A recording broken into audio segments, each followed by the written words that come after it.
Hey, how's everyone doing today? I'm here with a special guest, Walter Block. Walter Block has been described as a pale carbon copy of Murray Rothbard.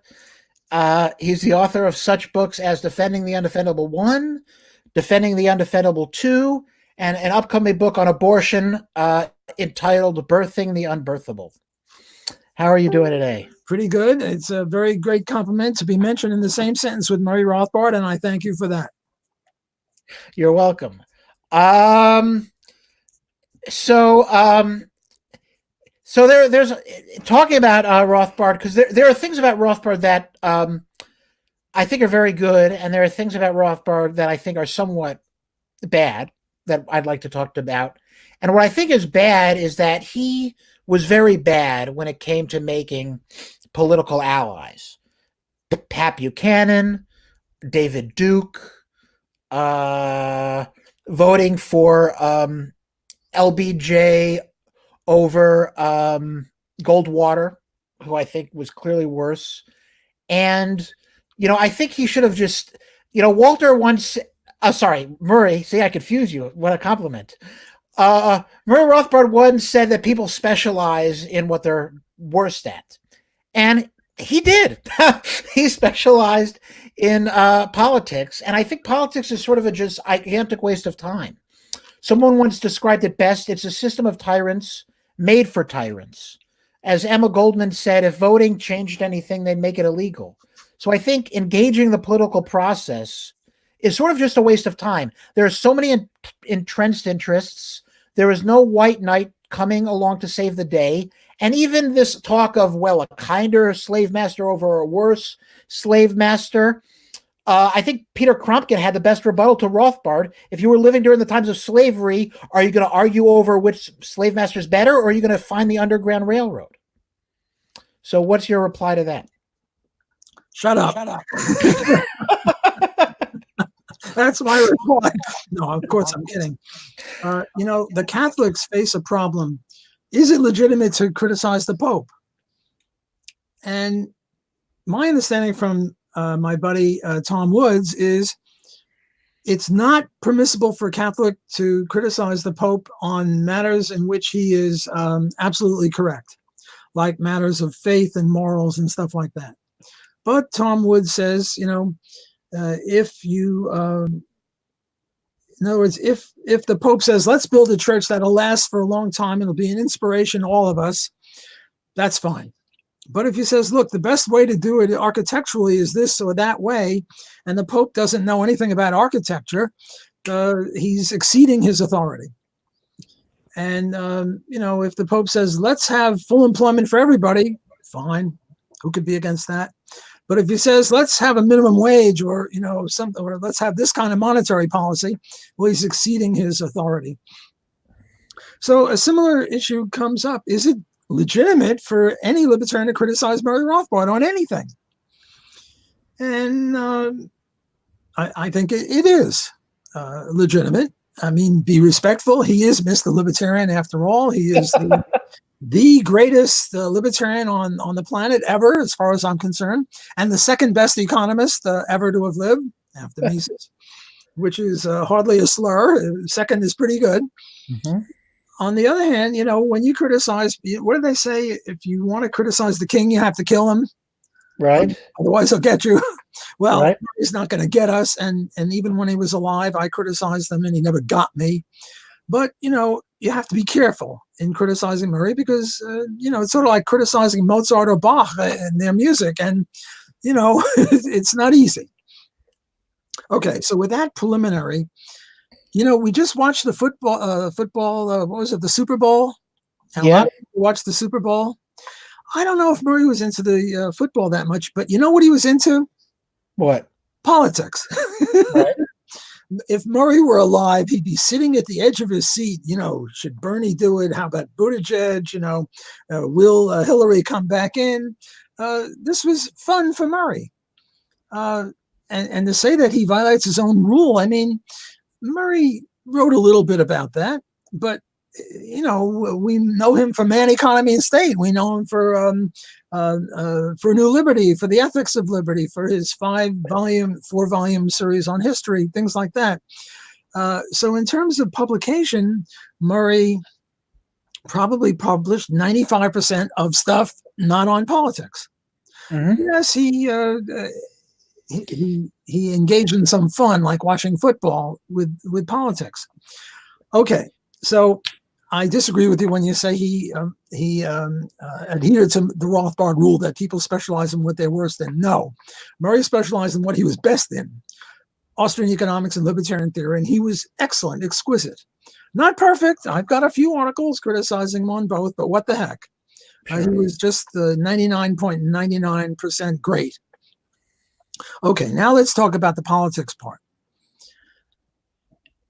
I was once involved with one of his alliances. It was with the Peace and Freedom Party. And the Peace and Freedom Party consisted of three groups. One group was the Trotskyites, the Trots, and they were about 75% of the Peace and Freedom Party. The other was Progressive Labor, the Maoist group. And if the Trots were 75%, they were 24%. And the third group was the Libertarians. And it was Murray and me and about 10 other people. I forget exactly who was there. Joe Peden, Leonard Liggio, Walter Grinder, the usual suspects. I don't know, maybe Joe Salerno, although he might have been too young. I forget who was there. And why did Murray make an alliance with Progressive Labor, the Maoist group, and the Trotskyites? Well, he wanted to stop the war in Vietnam. Well, I think it's good to stop the war in Vietnam. The war in Vietnam was an unjust war from the U.S. side. And Murray had 10 people. Well, what are you going to do with 10 people? If there were 10, maybe there were only 6 or 7 of us. I forget exactly how many of them were. I remember one of the high points, we made a deal with, we were aligned with Progressive Labor, and we made a deal with them that we would vote for rent control, but also in favor of the gold standard. And I was doing my dissertation on rent control, and I didn't want to vote in favor of rent control. And Murray says, "Come on, vote for rent control." And it was sort of giddy. He was laughing, and he said, "Think of how the Maoists are dealing with for the gold standard." The whole thing was sort of silly. It was funny. It was fun. I just wanted to be with Murray. Mm-hmm. Murray was, my man. And, we were doing some good, trying to get out of the war in Vietnam. And Murray couldn't have done it with 6 or 8 or 10 people that he had. He had to make alliances if he wanted to have an effect. And he wanted to have an effect on getting rid of the war in Vietnam. And getting rid of the war in Vietnam is certainly something that all libertarians can applaud. So Murray made an alliance with with the left. He also made alliances with the right. David Duke, what's his name? Buchanan, who loves tariffs. Half of it was just for the fun of it. Half of it was serious. And I think I support Murray in both of these. I certainly enjoyed just being in the same room with him. But I think he did some good. Yes, David Duke was good on some things. Look, Hitler was good on some things. Sure. He was a good vegan or a vegetarian. He liked dachshunds. He liked Mozart. I mean, look, if the Martians were attacking and they were going to kill the whole world and Murray made an alliance with the Nazis, I'd support it. Because the Martians were going to kill us all and the Nazis were only going to kill some of us. Now I hope that, some newspaper doesn't read this or hear this and say, oh, Block is a Nazi or Block favors Nazis. The Libertarian professor says the Nazis had some good points. The Nazis have some good points compared to the Martians who are going to just blow up the whole earth. The Nazis didn't want to blow up the whole earth. They wanted, some people, just Aryans, but what the heck?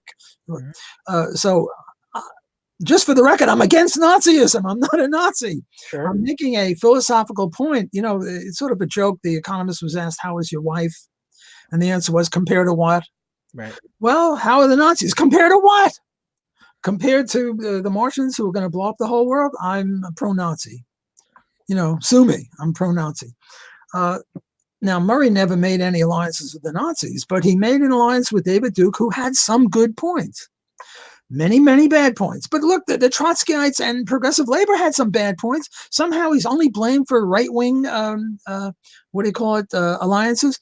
Milton Friedman went everywhere, many, many countries, and the same. He was like a broken record. The same thing. Free enterprise is great. If I had to summarize, he went to communist China. Nobody said boo. He went to Chile with what's his name? Pinochet. Pinochet, and all of a sudden he's a monster. Milton Friedman is a monster. Well, I'm not saying he's a monster. Well, no, you're not saying Milton Friedman was a monster. You're not saying Murray Rothbard was a monster. God forbid. No. But you're saying that Murray made bad alliances, and what I'm saying is that somehow the bad alliances are only with the right. And Milton Friedman, I say also, he didn't make any alliances. He just gave speeches. He gave speeches wherever he was invited, or not wherever, but in many places. And when I say he was a broken record, I mean this as a compliment. His broken recordness was free enterprise is good, economic liberty is good. And he told it to Pinochet, and he got slammed by everybody. And he told it to the Chinese, and that was okay. Well, somehow Murray makes an alliance with Progressive Labor and the Trotskyites, and nobody says boo. And he makes an alliance with David Duke and Buchanan, and all of a sudden Murray is no good.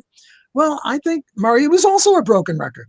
Sure. I'm not saying he's no good. Well, no. I mean, we both are fans of Murray. And speaking of Nazis, by the way, what's the difference between Hitler and Michael Phelps? Michael Phelps is a better swimmer. He knew how to finish a race. I love it. I love it. That's a good one. But look, you started off here criticizing Murray, and I don't mind criticizing Murray. I've criticized him myself, but fair is fair. Sure. And I wanted to respond to what you said, that Murray, first of all, specialized in what he was bad on, and he was bad on politics. He didn't. He specialized in what he was good on, namely Austrian economics and libertarian theory. And secondly, that his alliances were highly problematic, to put words in your mouth. And I don't think they were so highly problematic. I don't think he regretted any of them. Yes, he got criticized for them by you and many, many other people, but I would defend Murray on that ground. Sure. I mean, I guess my main point is, I think politics is large. To me, voting is sort of like dancing to the rain gods to make it rain. I don't think you're violating the non-aggression principle by doing it, but it is a waste of time. And I think that's why I sort of agree with George Carlin. George Carlin says, I don't vote, but on election day I do the same thing that you do.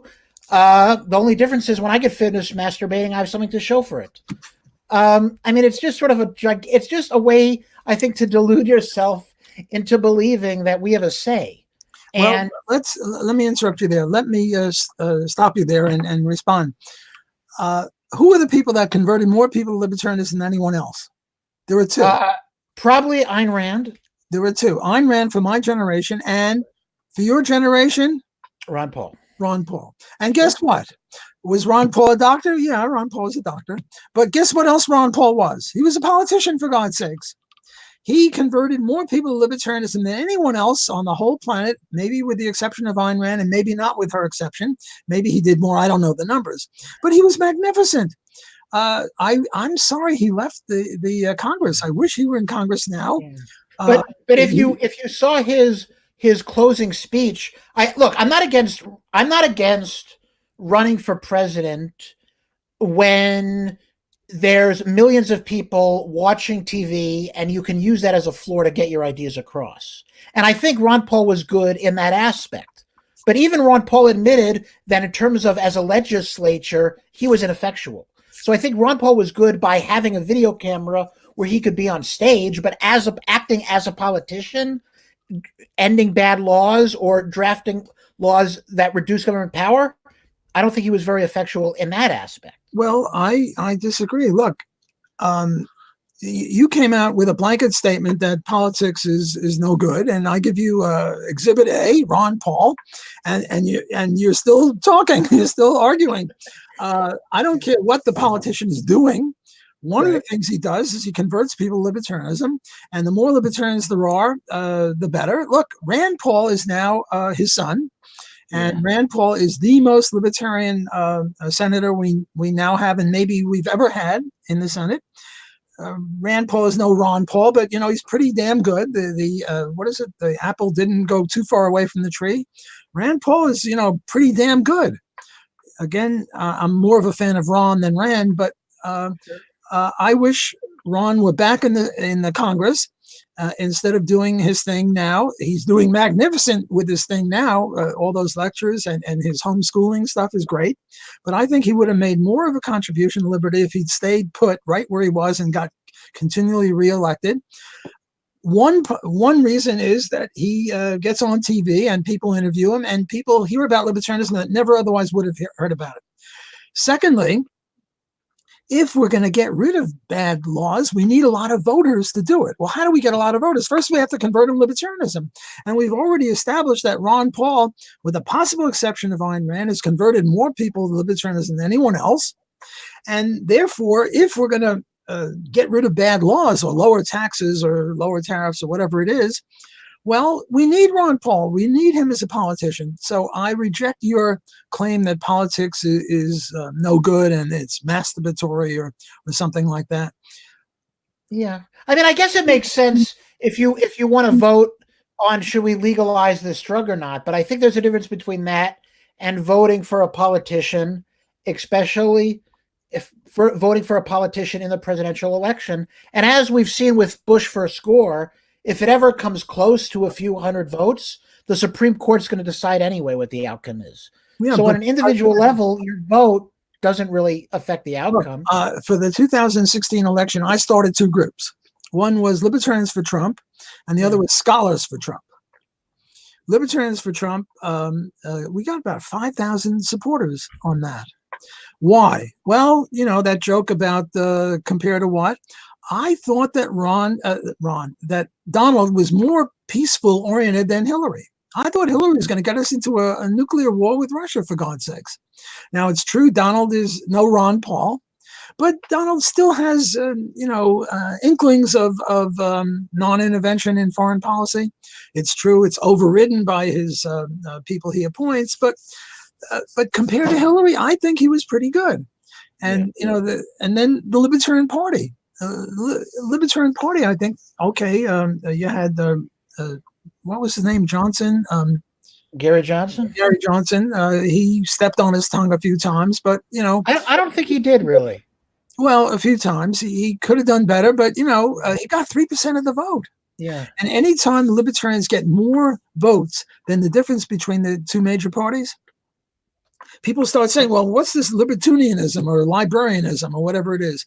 Look, when I first got into the movement, the New York Times would never mention libertarianism. Never. Right. Nowadays, the Washington Post, the CNN, and NBC, they mention libertarianism. Why?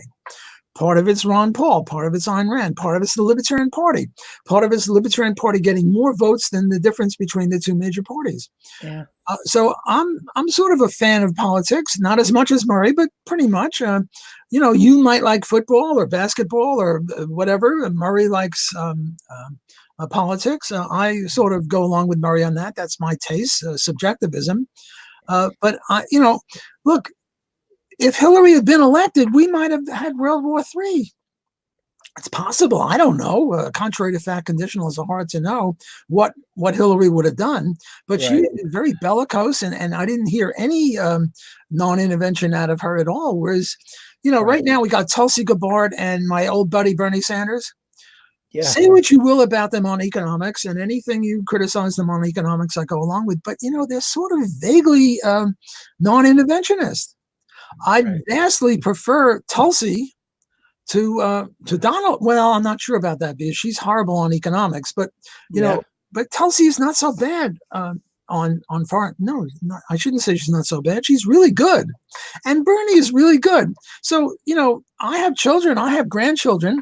I don't want them blown up in a nuclear war. I think that if people voted for Tulsi or people voted for Bernie, this would help a little bit. Milton Friedman once made a very famous statement that I thought was marvelous.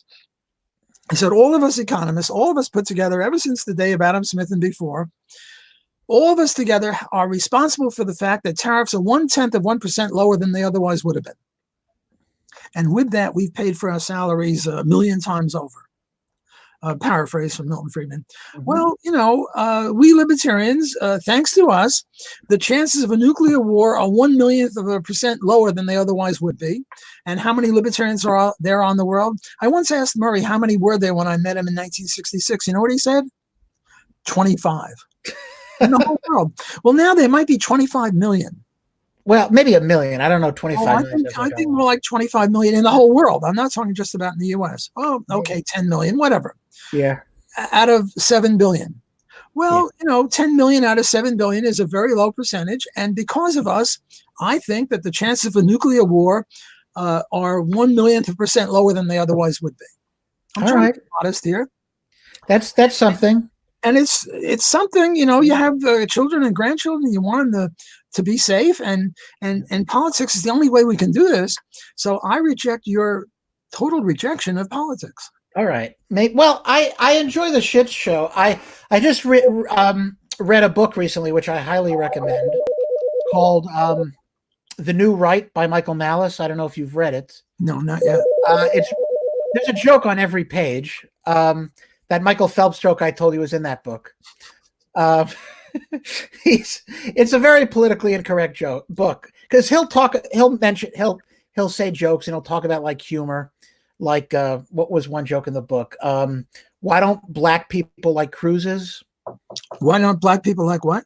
Taking cruises. Cruises, yeah. We're not falling for that again. I love it. But anyway, the book is about the new right, and it's basically about, besides for being a very funny book, it's basically about how the goal of the new right is that that basically the old right have betrayed by basically just being Democrat light. They're basically like the argument isn't over, should we have a welfare state or not, but too many people are on it. Or the argument isn't against, whether taxation is theft, or even against income tax. It's, this one group wants it at 40, that's socialism. 35% is better. And so because the old left sort of has been betraying their ideals, the goal of the new right is sort of just to make a mockery of the elites and the political process. And the reason that they're a fan of Trump isn't because they believe that Trump cares about them, but because he's sort of like, no one looks up to the government anymore. Like I post a lot of offensive things on Facebook sometimes.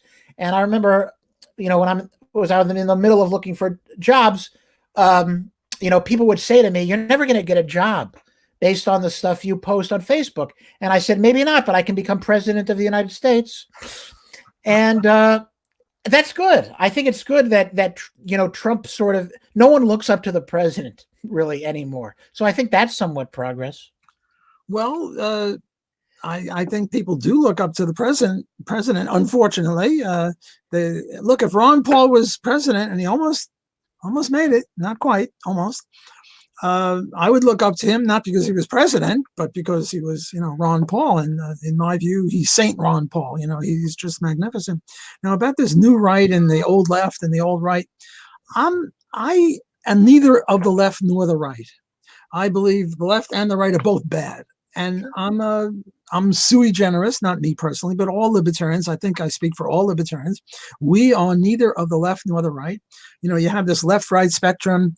And, whenever I fill out those forms, I always get moderate, because on all the economic issues, I act like I'm right. And on all the personal liberties, I act like I'm left. So it comes out I'm a moderate. That's why I call myself Walter Moderate Block. But actually, I'm not quite that moderate. I'm an extreme person in favor of liberty. Mm-hmm. And I think the right is not so bad on economics, but horrible on personal liberties. And the left is not so bad on personal liberties, but horrible on economics. And they're both pretty bad on foreign policy. So we libertarians are unique, and I don't think we should be conflated with the right. We're usually conflated with the right, and probably we take more votes away from the Republicans than we do from the Democrats. And probably a lot of us came from the right originally. Which is a whole story, why is it that we came from the right? Why not the left? But some people say, well, we're really part of the right. what's that group? The Federalist Society, Yeah. which is sort of half libertarian and half conservative. It's a good group, and I see no reason why not to have a cooperation with them where we agree with them. And we agree with the left on repealing marijuana laws, and nothing wrong with or legalizing prostitution. So I don't see any reason why we libertarians shouldn't cooperate with the left on say drug laws or on prostitution or things where we agree. And I see no reason why we shouldn't cooperate with the right on getting rid of the minimum wage law or lowering tariffs or whatever. No, I think it's unfortunate. When I was working at Cato, I was at a dinner party and someone said, "Oh, so you must be a libertarian. That's very close to being a Republican." And I said, "That's hate speech. You can't." I didn't hear you. I said that's hate speech. Hate speech. No, well, it's not quite hate speech, but it's inaccurate. It's inaccurate. Look, I voted for and supported Donald vis-a-vis Hillary. But if it was Tulsi versus, I don't know, some rabid right winger, I'd go for Tulsi because, war is probably more important than economics, even though I'm an economist. Mm-hmm. And Tulsi is really, really good on foreign policy. So, we don't always have to support the Republican Party. Sometimes we could support the Democratic Party. I admit it's more rare that more often we support the Republican Party. Right. Yeah. I mean, I sort of think Democrats and Republicans are more similar than they are different. So it's interesting to see them quarrel. But I mean, I think that I think one of the problems is people say things to get elected. So like when Bush was running, he criticized Clinton for the empire building he did. And then he did that in Iraq war. So how do we really know Tulsi's good when it comes to foreign policy? Because she says so? Maybe she says so because she thinks that's a great way to get votes. Look, we can't tell. If you have an election between two people and one says things that are a little bit better than the other, you have to go with the other one, with the one who's saying better things. Donald said better things than Hillary. Maybe Hillary would have been better than Donald. I don't know. But it's sort of if you have to pick, you have to choose on the basis of the knowledge you have, and the only knowledge we have is what they say and their past record. Well, I think Tulsi's past record is pretty. By the way, I've contributed to Tulsi's campaign. I would very much like her to win the Democratic nomination, and I'd like Donald to beat her. Right. But I'd like her to push Donald in a non-interventionist direction. But, she's really bad on economics. And, economics is also pretty important. Yeah. I mean, it's somewhat weird because I think Donald is somewhat non-interventionist, but he's also a narcissist. And every time he does an interventionist, the media praises what a great defender and American he is. So I think on the one hand, he's like, I don't want to get involved. On the other hand, every time I do blow people up, I get praised. And that, to him, I think is the best thing. So I think the media is like really horrible and a bunch of warmongers because I think they're very much encouraging Donald Trump to be more interventionist than he would otherwise be. I think you're right. The media is, I was going to say 1 week after he became president, they were trying to get him impeached. But even before he was, inaugurated into the presidency, they were trying to get rid of him. Sure. The media is, with some exceptions, there's the Wall Street Journal and maybe a few other newspapers that they just viscerally hate him. And I think with good reason, because they support the Washington bureaucracy, and he's a disturber of that sort of a thing. Now, his personal peccadillos and his personality, we're both from New York City. I'm from Brooklyn. He's from Queens. I know people like that. There are a lot of people like that.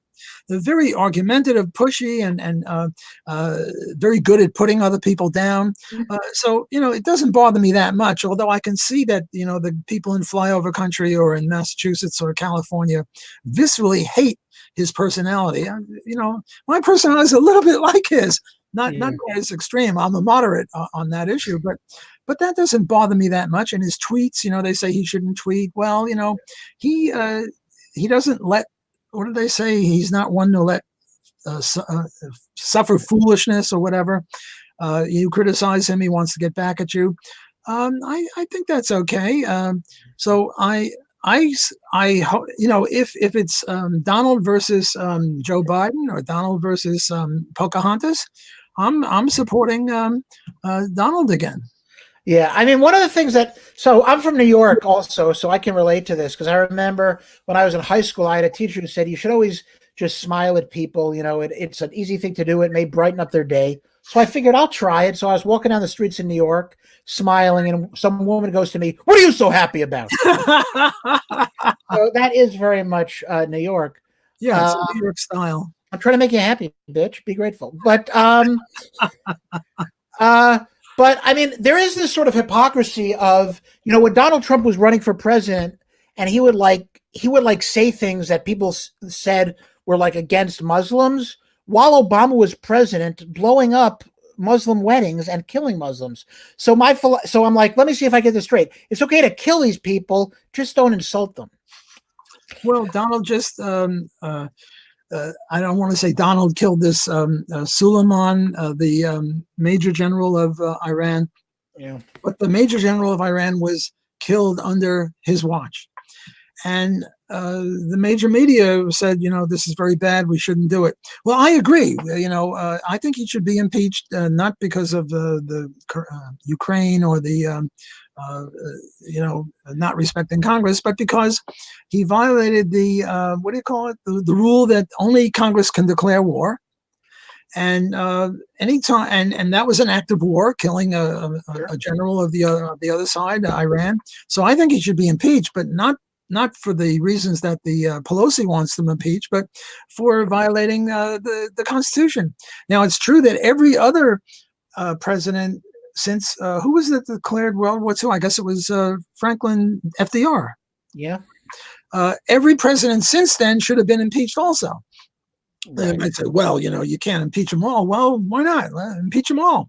I tell you, if Ron Paul were president, we wouldn't have to impeach him, because his first official act would be, to stop, stop. I think we're in now 7 different wars, and I shouldn't say we. The U.S. government is now in 7 different wars, right. And the U.S. has. I'm already against the next war. I'm sorry? I'm already against the next war. Yes, we're against it. Well, if it's a defensive war, we're in favor of it. There's no such thing. There is such a thing. Murray Rothbard said that there were 2 wars where the U.S. was justified in. One was the southern side of the War of Northern Aggression in 1861, and the other was the war in 17. That's before we had drones and all these types of missiles that just is indiscriminate mass killing. Well, right? I disagree with you. I think there is such a thing as a just war, as long as the other side starts up or threatens. I mean, if you only limit war to killing aggressors, sure, but most people in war are innocent people. Right, look, innocent people are going to die even in a just war. Innocent people died in the Revolutionary War, but we were. Yeah. The U.S. was. But why do you have a right to do that? Right? If some bad guy goes into a movie theater, I don't think you have a right to blow up the movie theater and killing all those innocent people just because you get the bad guy too. No, I agree with you there, but the U.S. the 13 colonies had a right to secede from Great Britain. Sure. And the South had a right to secede from the North, right? And there were innocent people killed, but it wasn't the South's fault, and it wasn't the U.S.'s fault. If the 13 colonies said, "Look, we love you, we want to be friends with you, we want to have trade with you, but we just want to be separate from you politically. Please let us secede from you." And then if King George said, "Okay," well, then there wouldn't have been any killing. The fact that there was killing is all George's fault. And similarly, if the South had said, we want to trade with you guys, we'll be buddies with you, but we just want to have a confederacy. And if Lincoln had said, okay, well, then nobody would have been killed. Yeah. So the killing is due to the bad guys. So if you say, well, you should never have a war because innocent people will be killed, well, I don't agree with that. I think that there are certain just wars. If Quebec wants to secede from Canada, and Canada's pretty nice about that. They let them have an election. But the Basques, if they want to secede from Spain, and Spain is putting them in jail, well, I think they have a right to secede from Spain. And take what do you call it? Hong Kong. If Hong Kong wants to secede from China, they should be allowed to. And, Right. and if there's a war, God forbid, China would be at fault for not allowing them. And what's that island with Chiang Kai-shek? Taiwan. China's always wanting to take over Taiwan. Well, if the Chinese started in with the Taiwanese and the Taiwanese fought a defensive war, Taiwan would be justified in fighting a defensive war, even though innocent people got killed. Okay. So maybe there's defensive wars, but the odds, I don't think we've had a defensive war for a while. So the odds are not in favor of it. I certainly agree with you. But it's interesting based on what you said earlier, because I mean, look, you believe, and I believe that if someone commits acts of murder, they should be killed, right? So it's not unjustified if someone were able to theoretically go to North Korea and kill Kim Jong-un, right? Like it wouldn't be wrong, right? I mean, what I would say is wrong about what Trump did was more that it was done using taxpayer money, and it was done hiring people who maybe didn't really want to be there. But I mean, I don't think executing, if you just put a bounty on, let's say, Hitler while alive, and you put a bounty on his head, I don't think it would be wrong if, the United States government, without hurting innocent people or stealing from innocent people in the process, would just get rid of a dictator. Well, if the death penalty is justified for killing one human being, why isn't it not okay for dictators, right? Well, strictly speaking, I'm an anarcho-capitalist. I'm an anarchist, but now I'm speaking as an anarchist, as a limited government libertarian, like I don't know, like Nozick or Ayn Rand or something like that. The function of the government is to protect the U.S. citizens, not to make the world safe for democracy or to make the world safe for anything. And I think it would be unjust for the United States to execute Kim the North Korean guy, or Hitler, or Stalin, or Mao, unless they were attacking us. And let's stipulate that they weren't attacking us just for the moment. Well, the function of the U.S. government is to just protect U.S. citizens, and not U.S. citizens in Nazi Germany or U.S. citizens in Soviet Union, but U.S. citizens in the U.S.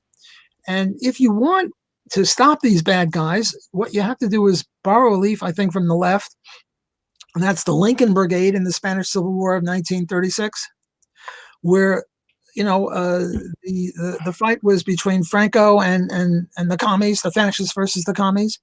And it would have been impermissible for the U.S. to go in and kill Franco, or for the U.S. to go in and fight on the side of the anti-Franco people. Either way, they were both very bad people.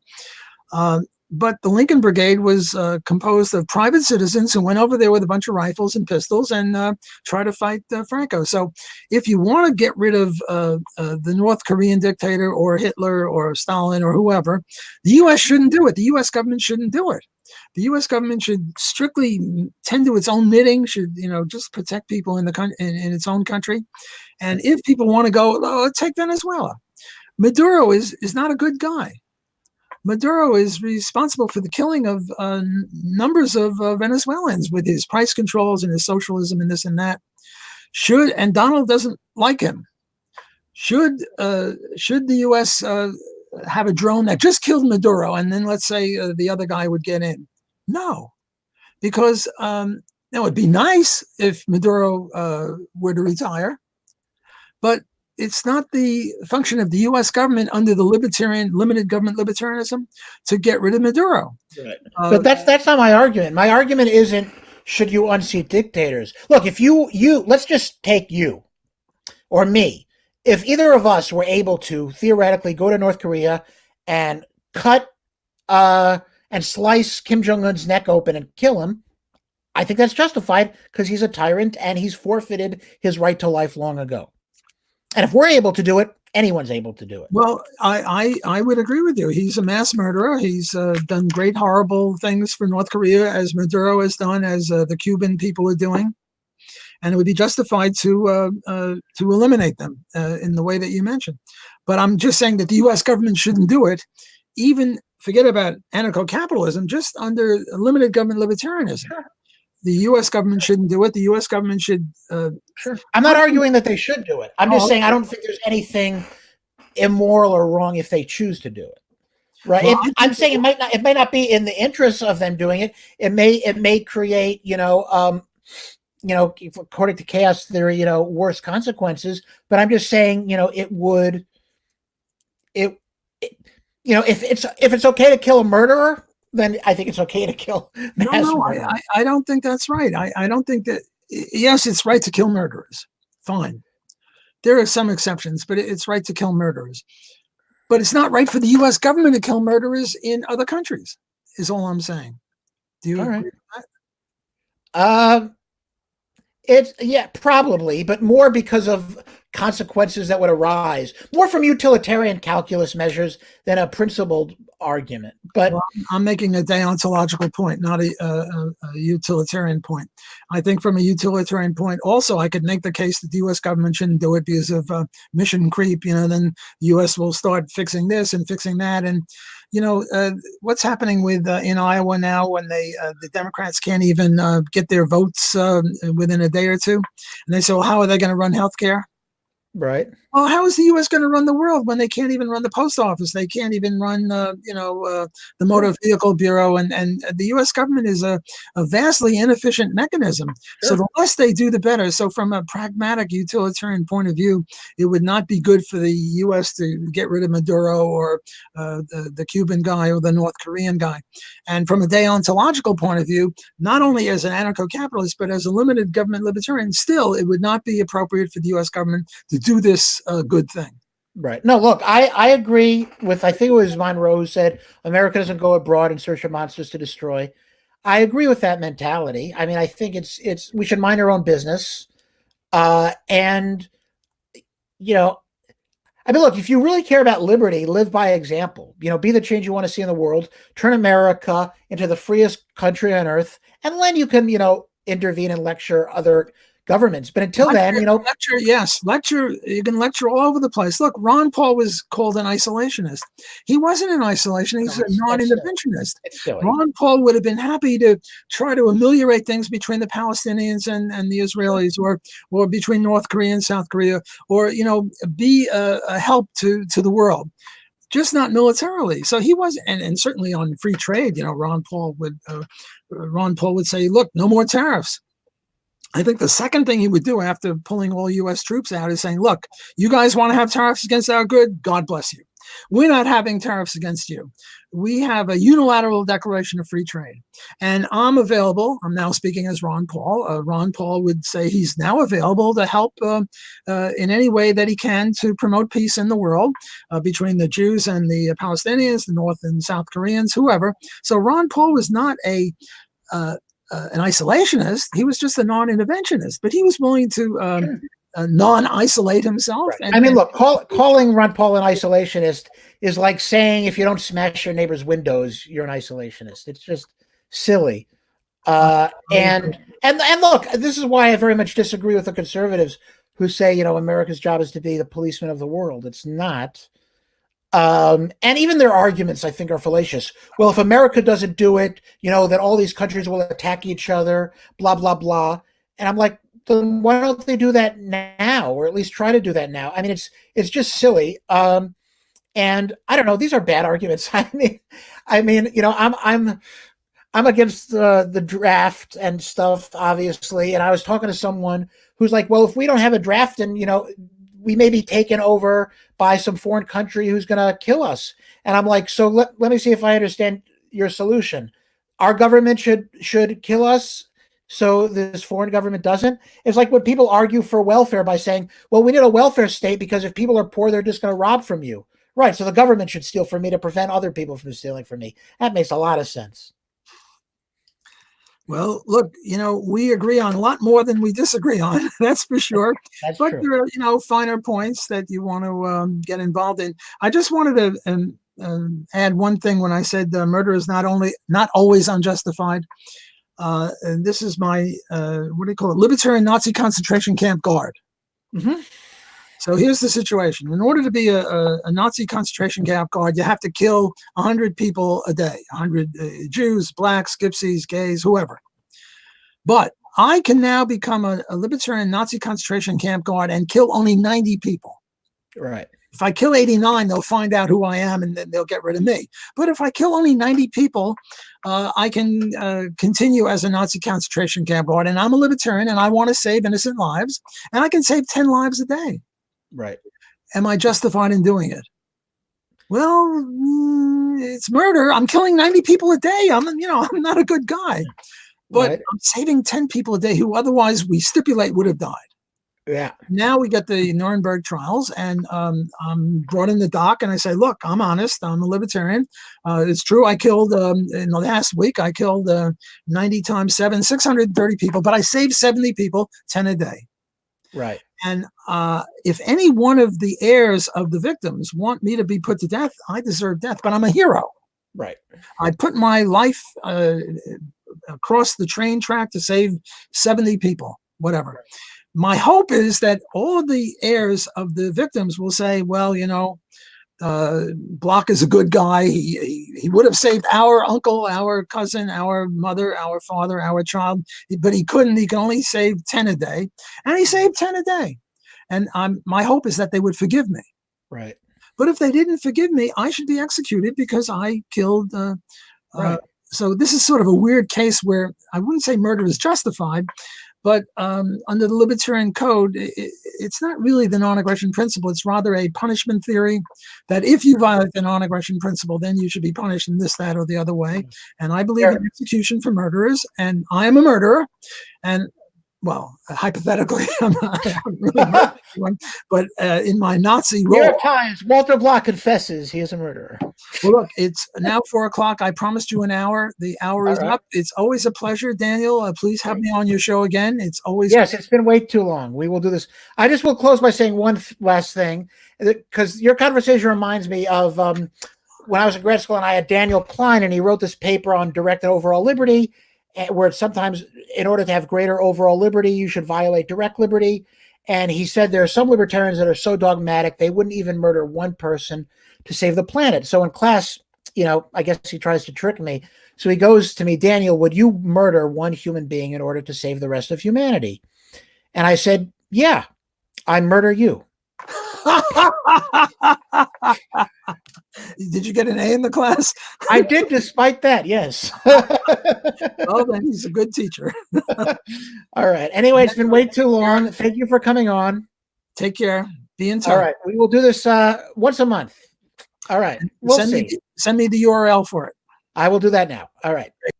Take care.